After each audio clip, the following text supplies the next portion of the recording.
Sí, ya comenzamos a grabar Ok, pues y oramos, por favor. oramos. Amantísimo Padre Celestial, gracias te damos, Señor, por esta noche, Señor, de un estudio más, Señor. Padre, damos gracias por la salvación de nuestras almas, Señor. Padre Santo, permite, mi Dios, que la clase de hoy sea una clase que nos redarguya y que podamos aprender cada día más y atesorar todas estas enseñanzas en nuestro corazón y ponerlas en práctica. Padre eterno, gracias te damos por cada participante que se ha unido, Señor, y aquellos que aún no lo han hecho, Señor. Esperemos, Padre amado, que pronto se unan, Padre amado, a esta clase, Señor. Padre, bendice a cada uno en el nombre de Cristo Jesús. Amén, amén. Bien, eh, vamos a estar tocando las cartas generales y la que vamos a iniciar es la carta del apóstol Pedro. La carta usted sabe que el apóstol Pedro escribió, tiene dos cartas, la primera y la segunda, y él escribe se cree que más o menos para el año 60 después de Cristo, y el apóstol Pablo le escribe a los de la iglesia de Asia Menor. Y cuando hablamos del Asia Menor, nos estamos refiriendo a esta área que se conoce más bien como Turquía. Entonces, el apóstol Pedro se estaba dando cuenta de una serie de dificultades y persecuciones que estaban ocurriendo en este lugar y generaron lo que se llama dudas en algunos creyentes que perturbaban su vida de fe, y era necesario entonces que el Espíritu Santo eh, dirigiera al apóstol Pedro para llevarles una palabra de motivación y más bien de fortaleza. Eh, ¿Por qué digo fortaleza? Porque en esencia la Biblia no es un libro de motivación, sino más bien es un documento de esperanza. Dios le bendiga, Rosemary, ¿cómo está? Ese no escucha. Más Rosemary, Dios le bendiga.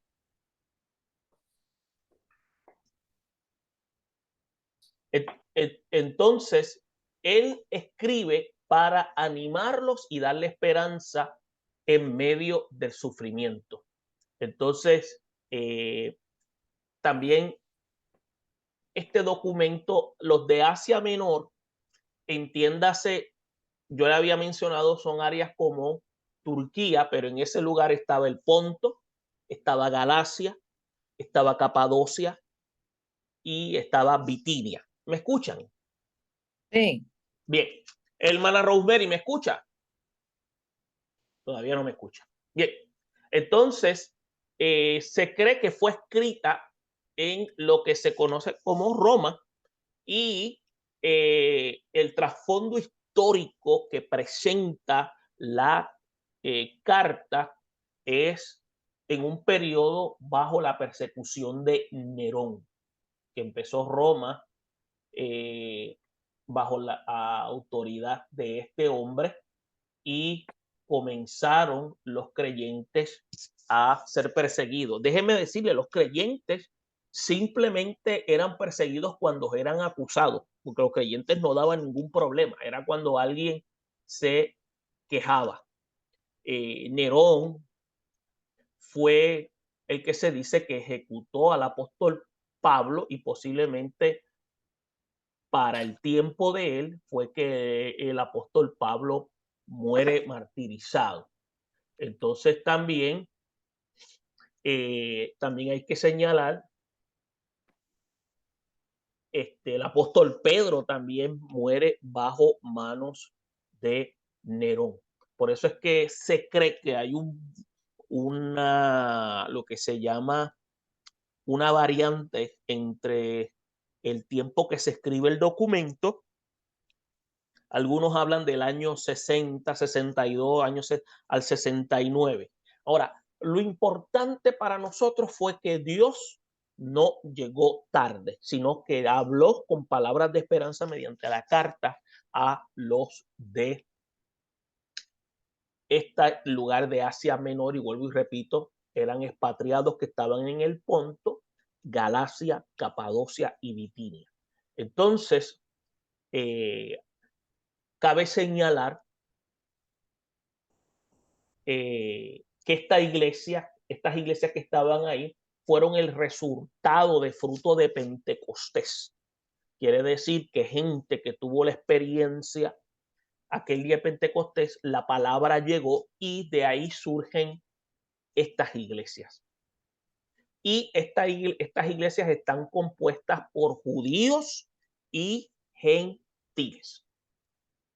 Entonces usted va a notar cuando usted hace lectura de esta carta que se presentan tanto las áreas fuertes y las áreas débiles de las mismas, como eran iglesias que estaban ya maduras, estaban ya formadas, esa es la parte fuerte, y en las partes que necesitaban refuerzo era que estaban siendo afectadas por la persecución. ¿Alguna pregunta hasta aquí? Mana Rosemary, hermana María, ¿tiene alguna pregunta o creen que hemos sido en esta parte, hemos sido claros? Para mí ha sido claro, pero también a Nerón se le pueden añadir otras muertes más, como fue la de Juan el Bautista. El nene era bastante malito cuando también quemó a Roma, cuando mandó a asesinar a los niños menores de 2 años o hasta 2 años. Sí, no, yo no estoy claro si fue bajo Nerón, que fue Juan el Bautista. Acuérdese, porque eso fue, acuérdese que cuando Juan el Bautista estaba Jesús para el inicio del ministerio, había otro César. Entonces César, el otro, César Nerón, cuando llega, ya la iglesia había nacido, ya había pasado un tiempo que Jesús se había ido, por lo tanto, se entiende de que Juan el Bautista muere mucho antes por mano de otro emperador. De otro emperador. Sí, tengo que verificar bajo quién manos fue, porque luego de este periodo, es donde se destruye el templo. Sí, dígame. Tiene que ser entonces antes de los 60 después de Cristo que... Sí, acuérdese que Cristo más o menos muere mucho tiempo antes. Estas cartas se escriben con mucho tiempo después, porque tenemos que tener en mente de que los discípulos llegaron a pensar que Cristo iba a venir para su tiempo. Sí. Entonces, acuérdese, por eso no había una necesidad de escribir. Por eso es que usted va a notar que los documentos, los evangelios y las cartas se escriben como resultado de la intervención del Espíritu Santo para que la palabra de Dios siguiera en propagación. Acuérdese, este denuedo que existía luego de la experiencia de Pentecostés es producido por el mismo Espíritu Santo. Ahora, los discípulos tuvieron su propia experiencia de tribulación, que fue cuando el año 70 se destruyó el templo. Entonces, ¿verdad? Se había destruido el templo. ¿Y por qué habíamos comentado que se había destruido el templo? Porque si el templo no era destruido, ellos seguían llevando su adoración en el templo. Entonces, Jesús había dicho que los verdaderos adoradores iban a adorar en espíritu y en verdad. Y en esta expresión, Jesús lo que quiso enfatizar es que la adoración no iba a estar ahora lo que se llama encapsulada en un lugar para llevarse a cabo, sino que iba a ser parte de la conducta de aquellos que abrazaban la cultura del reino. Por eso es que los términos que se utilizan en el griego significa una vida de devoción continua que lleva a la adoración. Esos son los adoradores en espíritu y verdad. Entonces, por eso es que cuando usted y yo leemos Mateo y habla de lo que menciona en Mateo 24 y expresiones tales que hasta que esto no pasará hasta que esta generación, se está refiriendo a ese periodo específicamente, pero tenemos que ver que las profecías tienen lo que se llaman periodos recurrentes, vuelven a tomar nuevamente actos repetitivos, pero a mayor escala. Cuando Jesús dijo que iban a haber guerras y rumores de guerra, desde el tiempo en que Jesús profetizó eso hasta el tiempo actual, las guerras han ido en incremento. Antes se llegó a pelear físicamente, ahora es de manera tecnológica. Eso es una demostración de la forma en que ha ido en desarrollo el poder bélico.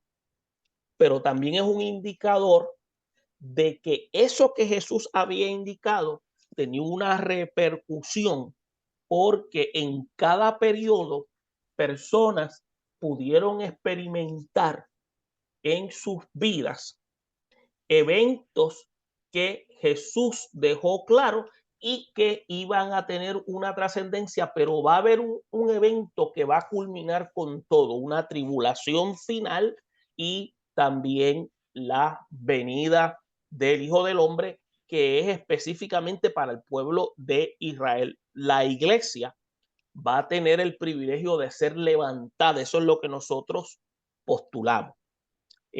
Comentario hasta aquí. Hermana Rosemary, ¿me escucha?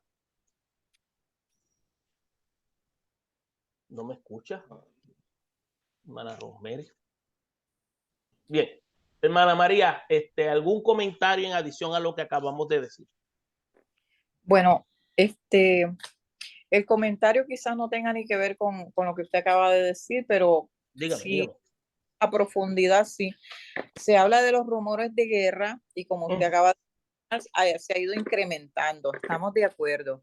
Pero a mí me inquieta lo siguiente, también Jesús profetizó, ¿verdad? Diciendo o declaró, lo dijo, de que hasta que no hubiera nadie que no supiera del evangelio, hasta entonces la venida del Señor, o sea, no se iba a dar, algo así, ¿no?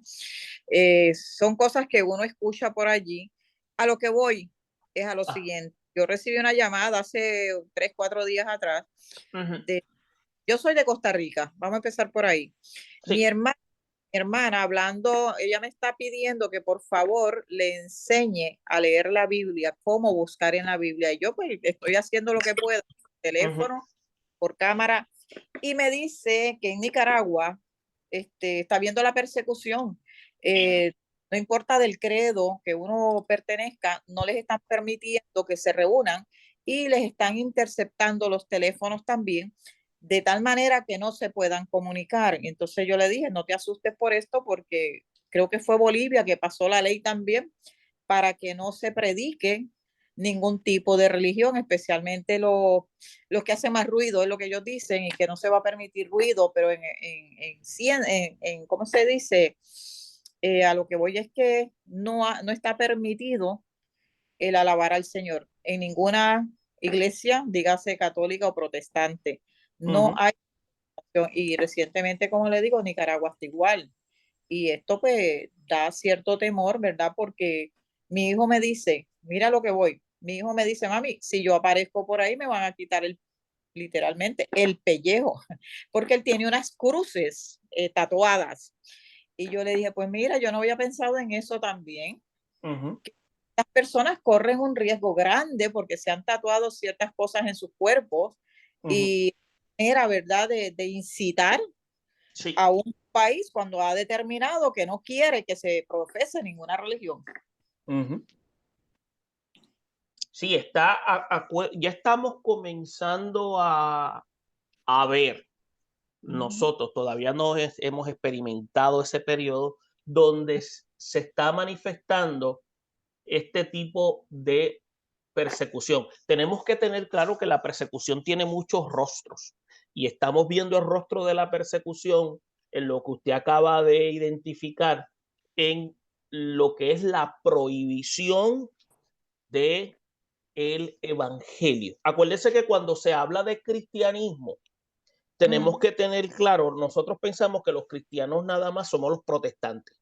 Cristianos son católicos, episcopales, Somos todos. y también son los que se llaman protestantes. Lo que pasa es que dentro de los católicos están los franciscanos, están, Sí.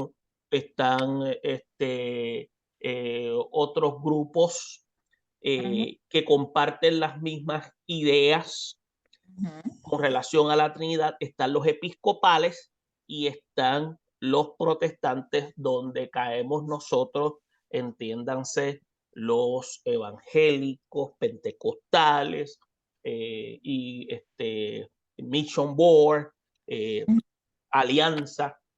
Todos estos caen dentro de este grupo y se categorizan como cristianos. Sí. Entonces, cuando decimos cristiandad, estamos refiriéndonos a la comunidad cristiana, que son aspectos distintos en cuanto a identificarnos y en cuanto a lo que son cristianos. Entonces, acuérdese que dentro de la Iglesia Católica hay gente que escudriña la palabra. Sí. Hay gente que entiende que María simplemente fue un instrumento para traer al Mesías. Por eso es que la Iglesia Católica, los diferentes grupos como el que le mencioné, los franciscanos, no comparten con la Iglesia Católica clásica ciertos aspectos, pero en sí practican otros tipos de liturgias, pero en otras están en desacuerdo. Lo mismo hacemos nosotros, lo mismo también los episcopales. Ahora, un detalle de todo esto, que lo que usted acaba de mencionar, lo que dice Mateo 24:14, cuando señala que será predicado este evangelio del reino en todo el mundo para testimonio de todas las naciones, entonces vendrá el fin. Esta expresión es una expresión que tiene también un contenido escatológico. No sé si usted lo había analizado de ese punto de vista. Sí. ¿Por qué? Porque acuérdese, aún cuando la iglesia sea levantada, el evangelio va a seguir siendo predicado. La única diferencia que el instrumento que Dios va a estar utilizando para la predicación va a ser el pueblo de Israel. Usted no ha notado que en la escritura, cuando Dios hizo promesas con el pueblo de Israel, son promesas de carácter concreto, mientras las promesas que le dio a la iglesia tienen que ver más bien con lo que nosotros llamamos términos metafísicos, que tiene que ver con el más allá. ¿Y por qué le digo de esta manera? Porque la comunidad hebrea, el pueblo judío, es un pueblo de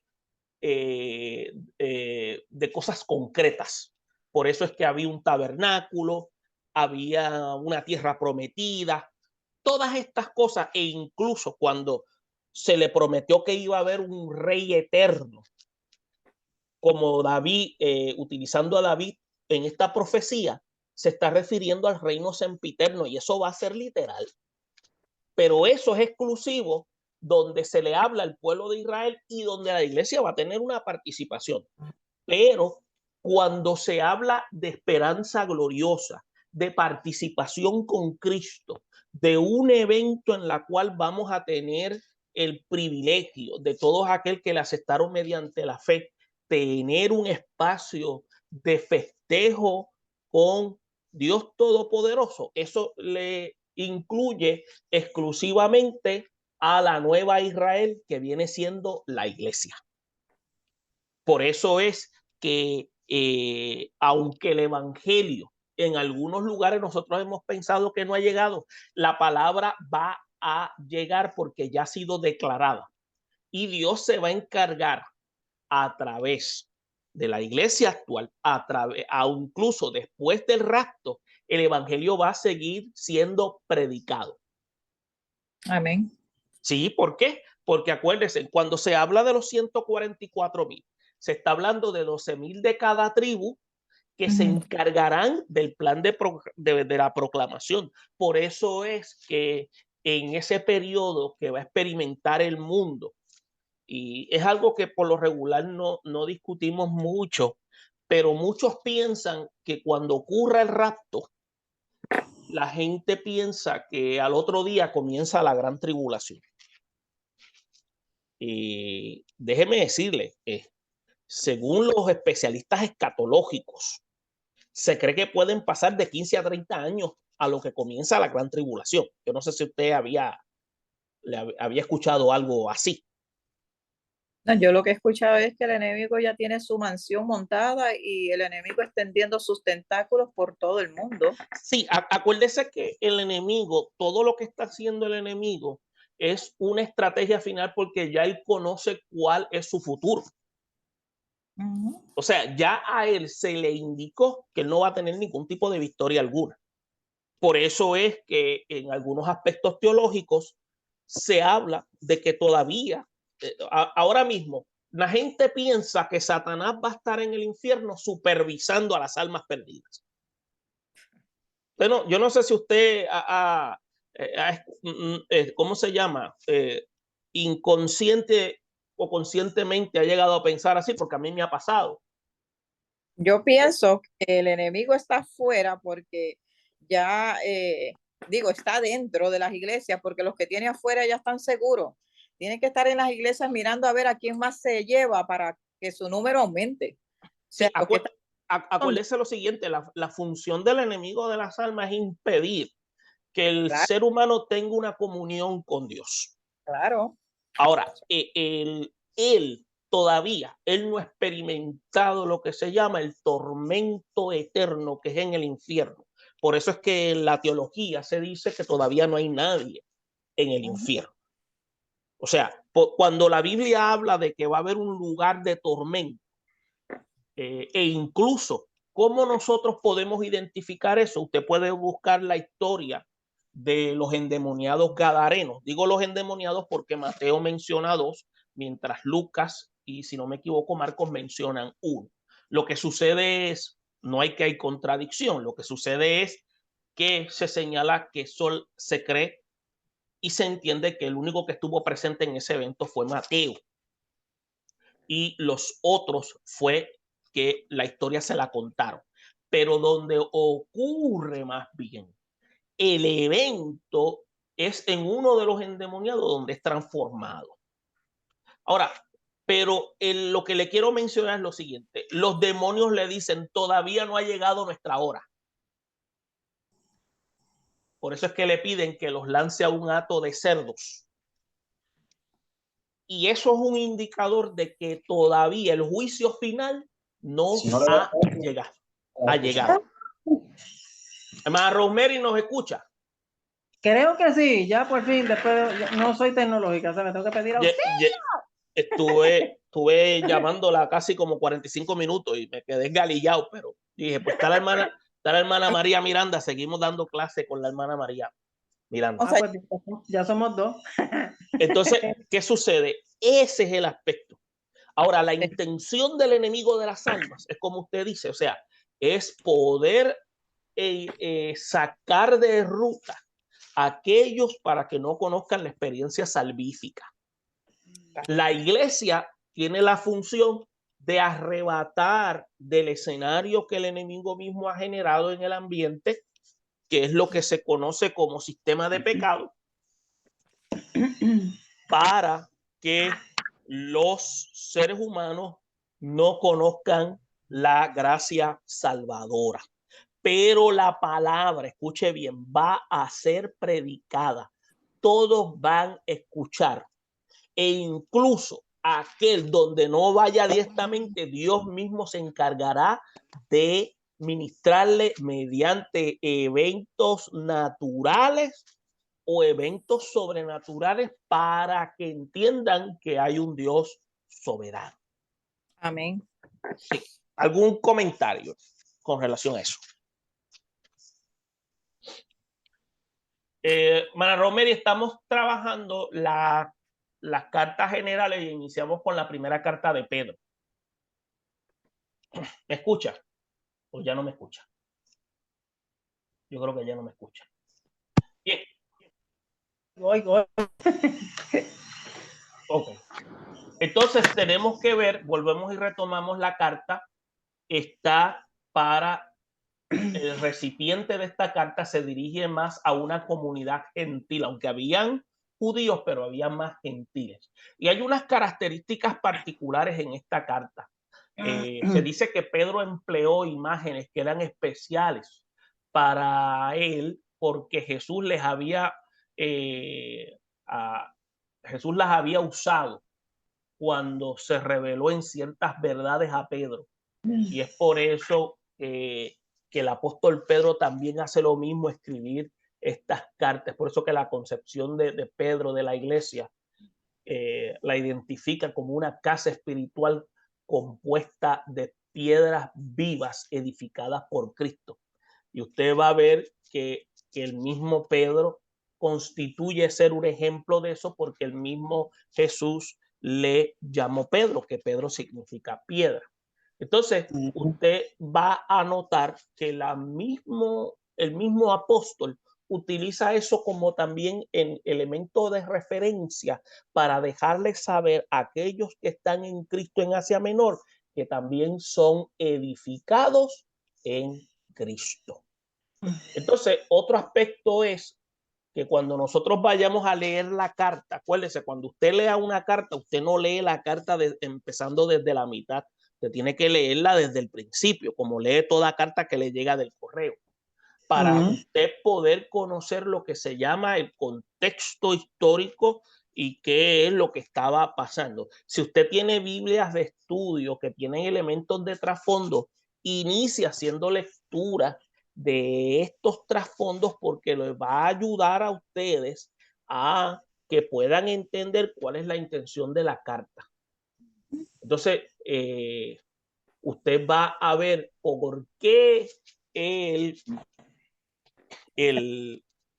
emisario escribe, en este caso Pedro, para sus destinatarios de Asia Menor. Y volvemos y repetimos, cuando hablamos de Asia Menor, estamos refiriéndonos al Ponto, a Galacia, Capadocia, Asia y Bitinia.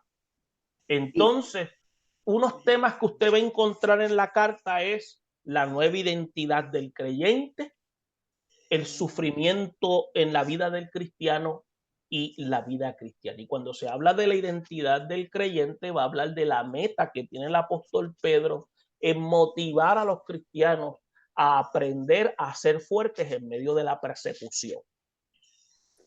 En el sufrimiento del cristiano vamos a ver que los creyentes, el apóstol Pedro les deja saber que es necesario pasar por diversas pruebas. No es porque Dios es masoquista, es porque vivimos un mundo de un estado de condición depravada, pero entonces Dios tiene la capacidad de poder convertir estos momentos amargos en una herramienta de desarrollo y crecimiento para nuestra vida espiritual. Y cuando habla de la vida cristiana, estamos hablando de que los creyentes deben ser lo que se llama consecuentes en cuanto a la conversión. Cuando se habla de conversión, entiéndase que es un cambio de conciencia. Cambiamos porque hemos sido confrontados con la verdad. ¿Y cuál es la verdad? Nuestra condición de vida. Cuando aceptamos esa condición de vida, entonces decidimos tornarnos. Y tornar es sinónimo de arrepentir. No, que tengo que terminar de estudio y voy a hacer trabajo o algo esta noche, pero... Sí. Sí. Hay micrófonos abiertos, oigo conversaciones por ahí. Bien. Oh, Dios mío. Entonces, la estructura de la carta. A la casa de los tornillos. Estructura. Sí. Ya nos enteramos de los tornillos. Sí. Entonces, el problema es que tengo que venir por la tarde puedo bregar y no tengo que salir. Si tengo lo que necesito. Estructura de la carta. Déjeme por aquí. Permítame en un momento. Ahora. Estructura de la carta. Sí. Hermana Romery, usted tiene la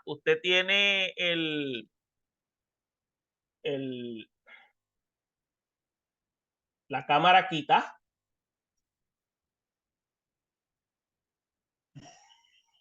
¿Ok? Sí. Vamos a ver. Ahora, está bien. Ahora, bueno, yo no lo veo a usted, pero está bien. Con que basta con que sepa que estoy aquí presente. Sí, sí, no, aquí tuve una situación, pero a mí lo importante es que puedan el contenido. Está viendo la presentación, aunque se ve un poco pequeña, Sí, se ve pequeña. Yo tengo los ojos cortos, pero no importa. pero no tiene se que ver. preocupe porque eso está en la página del grupo y eso Mm.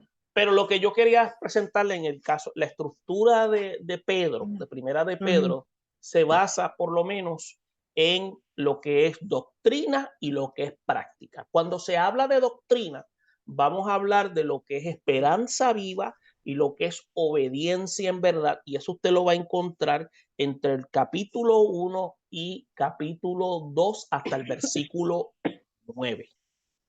Luego también va a hablar de la práctica, y en la práctica incluye vida de sometimiento, estar dispuesto a todo, y también habla de saludos. Quiere decir que también eso era importante porque era un elemento estimulante, y eso todo lo va a encontrar de una manera sistemática desde el capítulo 2, versículo 11 hasta el capítulo 5, versículo 12, donde se habla del aspecto práctico. Bien, entonces es importante que usted tenga claro por qué esta carta y cuáles son los aspectos de la misma. Bien, también quería señalar, y vamos a buscar aquí, me permiten un momento. ¿Tiene alguna pregunta, hermana Romero? Ok, segunda de Pedro, una de las cartas generales, y se cree que esta carta fue escrita más o menos contemporánea con la primera, pero se cree entre el año 64 a 68. Se le escribió a las mismas personas, los de Asia Menor, y cuando hablamos del Asia Menor estamos hablando los de Turquía, y en esta ocasión es para advertirle de los falsos maestros y fortalecer a la congregación para que se mantengan en la verdad del evangelio. Importantísimo. Entonces usted va a ver esta carta cuenta con 3 capítulos, y usted va a ver que aunque fue destinada para los mismos cristianos perseguidos, como aparece en el primer documento, da más bien lo que se llaman consejos personales. Pues yo creo que, digo, perdonando, ¿verdad? Pero si la carta segunda de Pedro fue escrita con la intención de advertir de los falsos maestros, vamos a tener que estar leyéndola todos los días, porque mira que salen una de déjeme decirle, la carta ayuda mucho a que nosotros también podamos estar al tanto de lo que está ocurriendo en el tiempo en que estamos viviendo. Sí, porque es que sale uno ve cosas, escucha cosas que uno se queda de una pieza. Sí, entonces es importante que nosotros sepamos que la iglesia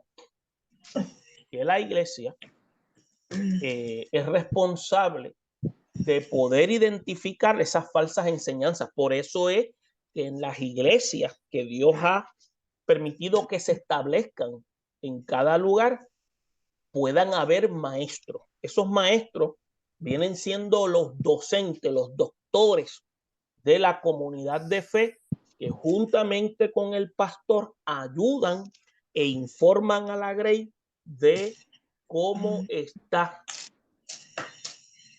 la enseñanza de la palabra y cómo esta palabra debe ser aplicada a nuestra vida, cómo debe ser integrada, pero también son responsables en dejarles saber cuáles son aquellos movimientos que van en contra de las Sagradas Escrituras. Okay. Por eso es que el que enseña en la iglesia no puede dedicarse a estudiar simplemente cuando tenga que enseñar. El que entiende que ha sido llamado para el magisterio cristiano tiene que estar estudiando constantemente, tiene que estar preparado constantemente. Porque aún en tiempo donde no dé clase, siempre van a haber personas que le pueden venir con preguntas, pueden haber algunos asuntos que usted a veces es necesario que usted lo hable con el pastor y traerlos a colación porque son asuntos que pueden afectar a la comunidad de fe, cómo capacitar a la comunidad de fe, cómo ayudar a los miembros de la comunidad de fe a poder identificar esas falsas enseñanzas para estar alerta. Importante, el trabajo de maestro es un trabajo sumamente importante. Y con responsabilidad de lo que salga de su boca. Porque, exactamente, acuérdese que usted lo que va a hacer es hacer un buen trabajo de interpretación bíblica, responsable, y usted sabe que lo que usted y yo digamos, vamos a rendirle cuentas a Dios por lo que estamos haciendo. Eso es importante porque la vida espiritual de la congregación, aunque cada individuo en la comunidad de fe es responsable de su vida espiritual, los que Dios ha puesto en posiciones de servicio son responsables de proveer información que sea de edificación, exhortación, consolación, amonestación para la iglesia. Amén. ¿Entiende? Y el proceso de todo esto es alcanzando cada día más un peldaño en la fe para alcanzar la estatura de Cristo. Amén.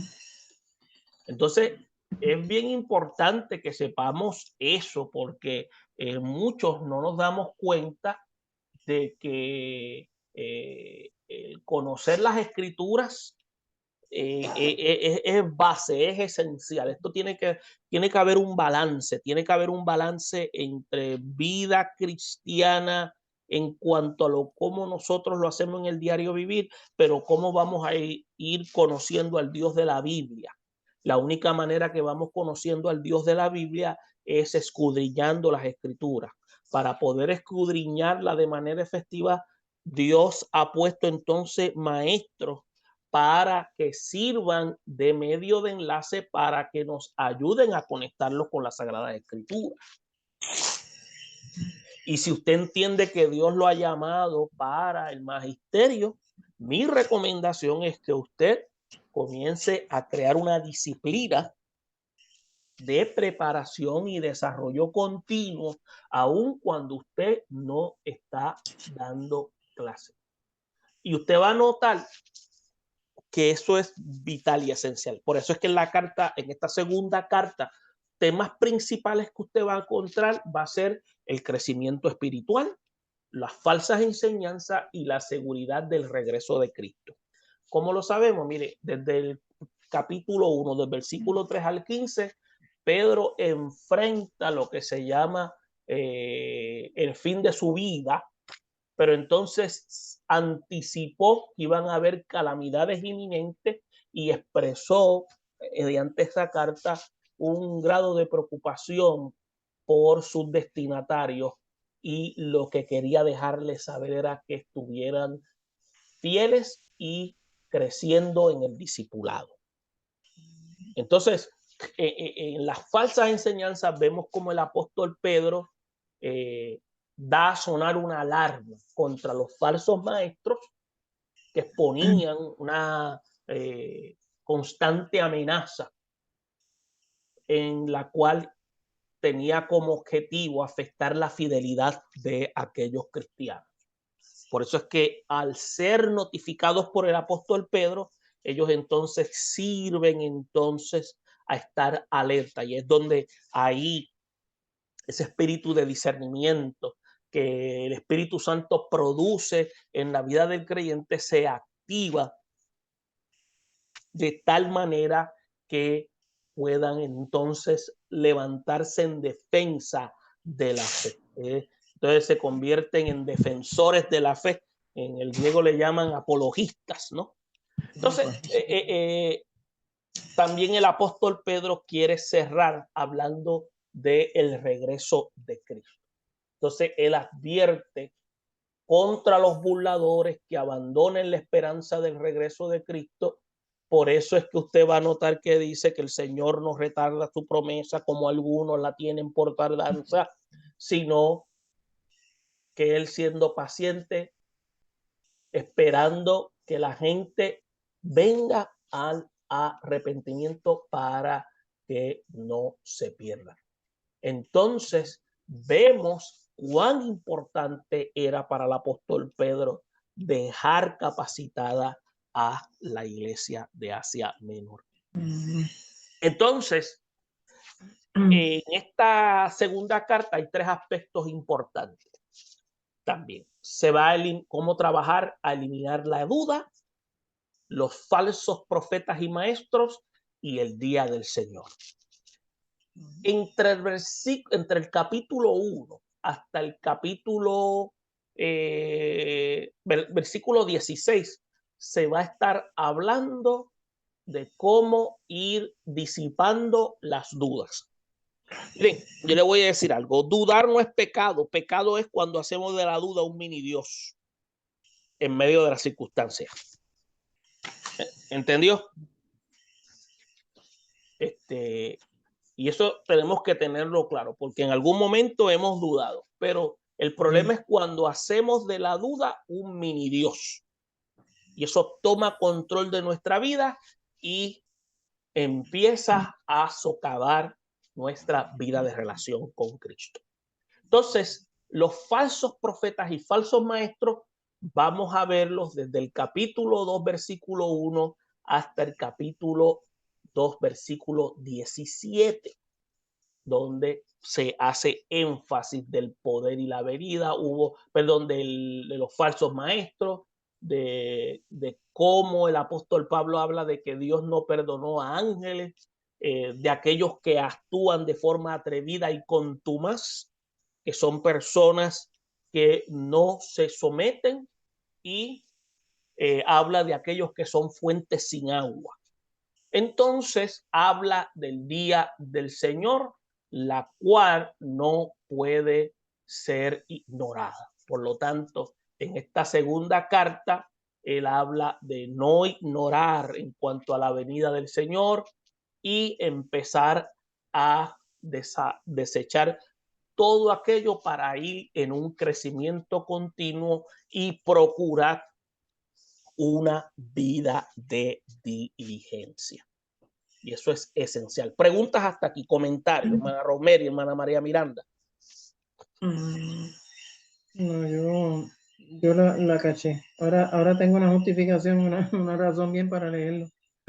Ajá, a veces uno lee la Biblia y la lee como que dicen por ahí como que corridito, pero es como ponerse si esa es la palabra, ¿verdad? Como que desmenuzarla. Leer un versículo y como que exprimirlo, y tal vez uno se queda como que, usando mis palabras, como que patinando en la misma, y tú como que sigues leyendo y como que sigue saliendo más, porque a veces pues uno va corridito. Hay libros que a veces no se leen de la Biblia, que no por razones, ¿verdad? Se predica, hay libros que se predican mucho, hay otros que no.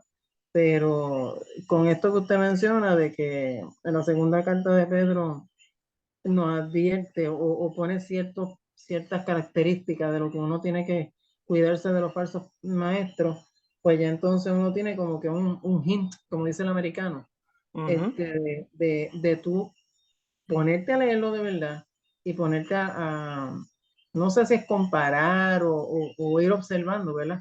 Lo que está escrito en el libro en la carta de Pedro con lo que uno ve en la calle. Y uno dice, pero es verdad, porque esto que está escrito aquí es lo que se está viendo en la en la realidad, ¿verdad?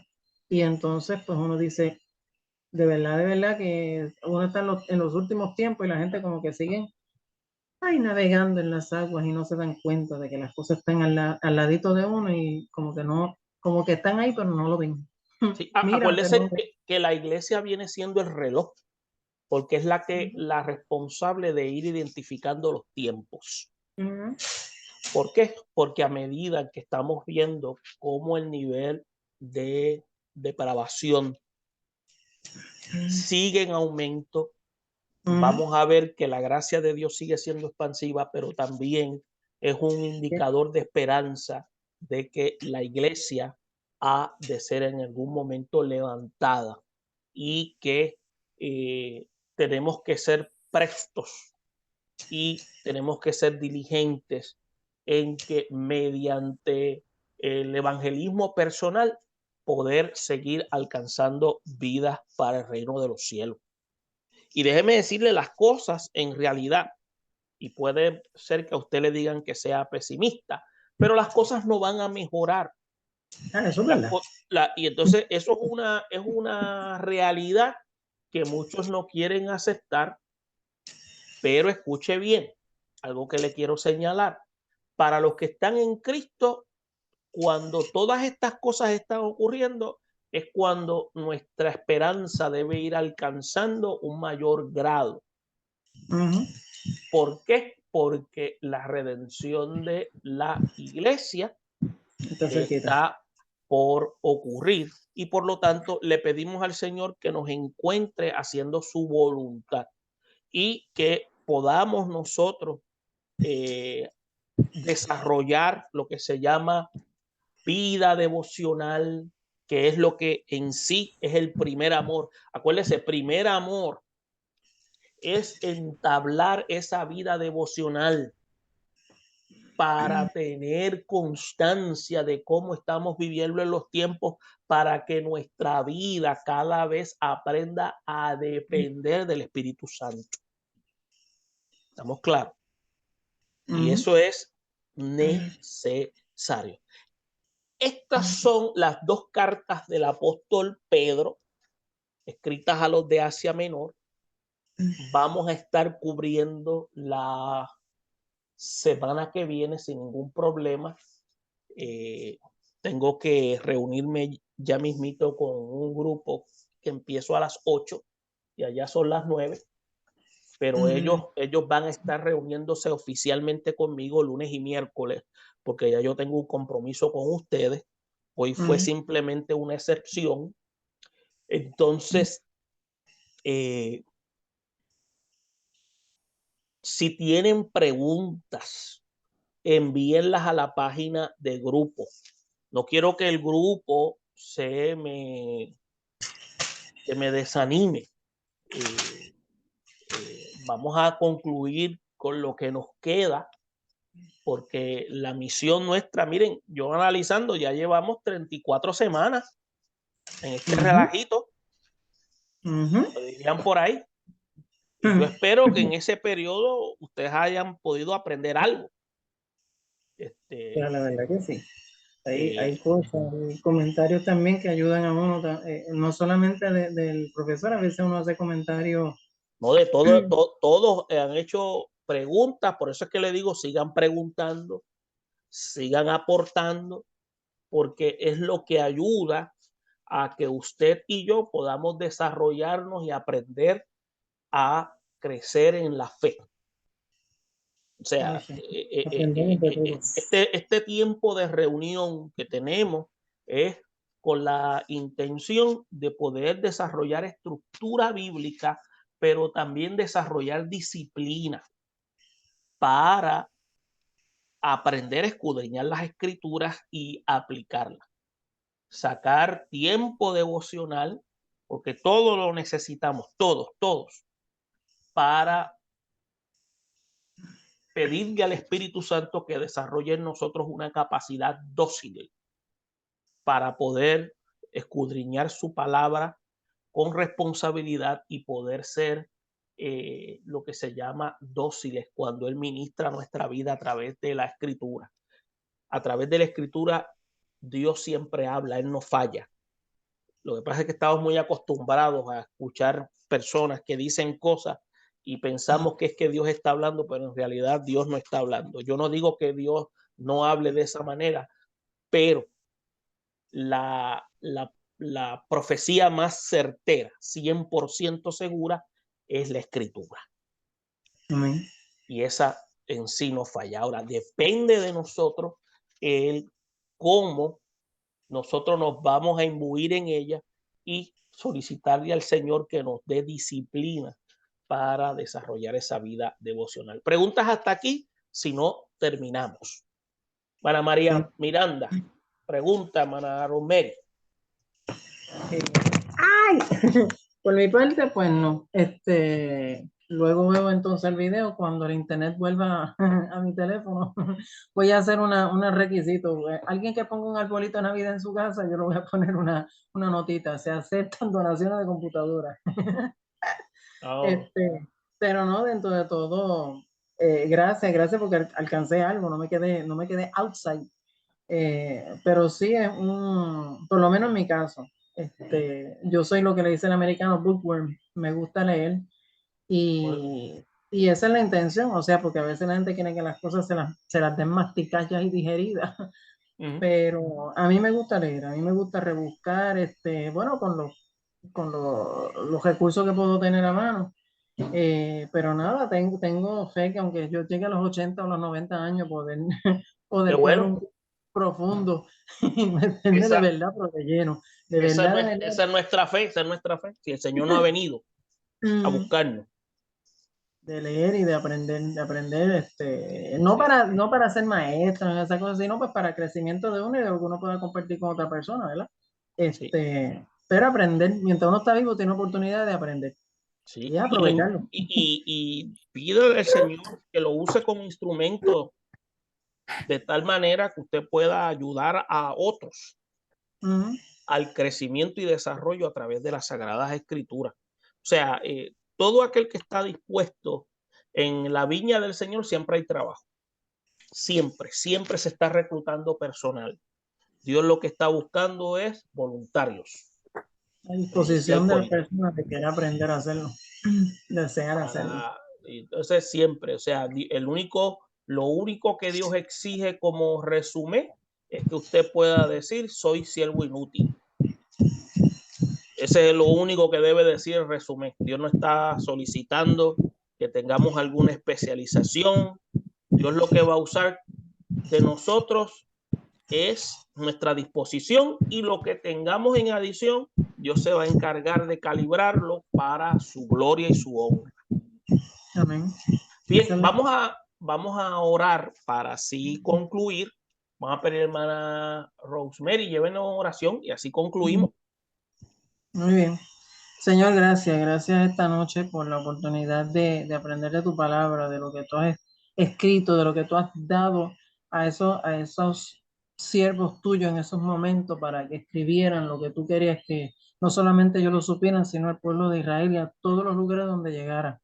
Gracias por la Biblia, gracias por todos esos mensajes que tú nos has dado, gracias por los pastores, gracias por todos aquellos siervos que se han dedicado y que desean. Que no nos quedemos ignorantes, que querramos, que deseemos saber más de tu palabra, porque al final de cuentas, Señor, esa es la única vía que tenemos para acercarnos a ti, para podernos relacionarnos contigo. Gracias por cada hermano que se pudo conectar, bendícelos a cada uno, que le dé una noche de descanso. A los que no pudieron conectarse, Señor, bendícelos igualmente. Y que en la próxima clase nos podamos conectar y que dentro de esta noche, Señor, si tú nos quieres revelar algo en particular al hermano que tú entiendas que necesita una contestación, alguna pregunta, Señor, que esta noche sea una noche exquisita para ellos. Bendice al profe y a los próximos estudiantes porque van para otra clase también, y que sea de bendición también para ellos. Guárdales y bendíceles a cada uno. En el nombre de Jesucristo te damos gloria y honra, Señor. Amén. Dios le bendiga. Si tienen preguntas, pónganlas, postéenlas en la página de grupo para poderlas trabajar juntos. Y nos vemos el próximo jueves, Dios mediante, a la misma hora. Y vamos a estar trabajando. el mismo canal. Y si Dios lo permite, vamos a estar hablando de la epístola de Santiago. Amén. Bien. Amén. Bendiciones a todos. Nos vemos. Igual. Se me cuidan todos. Felices sueños. Amén. Bye. Saludos. Bien. Ay. Te hacía falta el pinche. Que descansen. Bye. Igual, descansen. Bye.